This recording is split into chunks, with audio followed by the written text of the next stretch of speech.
నాకు తెలిసి ఈ యాక్టర్ వచ్చేసి బాలు మూవీలో చిన్నప్పుడు పవన్ కళ్యాణ్ తీసుకొని పోతుంటాడు, అట్లే ఉన్నాడు ఈయన కొద్దిగా. నాకు తెలిసి ఆయనే అనుకుంటా, ఈయన గురువు అనుకుంటా. ఈయన ఇక్కడ డైలాగ్ చెప్తాడండి, తలలు జాగ్రత్త అని చెప్పేసి.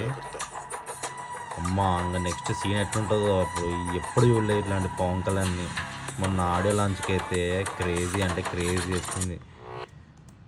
మొన్న ఆడియో లాంచ్కి అసలు నేనైతే ఆ ఆడియో లాంచ్ చూసేటప్పుడు మొత్తం ఆడియో లాంచ్కి అయితే అదే ప్రీ రిలీజ్ ఈవెంట్ జరిగింది కదా, వర్షం పడింది, మొత్తం చెడ కొట్టేసింది వర్షం. వర్షం కూడా ఎలివేషన్ ఇచ్చింది మరి పవన్ కళ్యాణ్కి. నేనైతే ఫస్ట్ చూసిన ఒక 20 సెకండ్స్కి గెటప్ అనుకున్నా, గెటప్తో ఎవరో డూప్ వచ్చారేమో అనుకున్నా. కానీ చూస్తే మళ్ళీ కట్ చేసి మళ్ళీ లైవ్ తీసేసి మళ్ళీ పెడితే అమ్మ నిజంగానే వచ్చాడేంది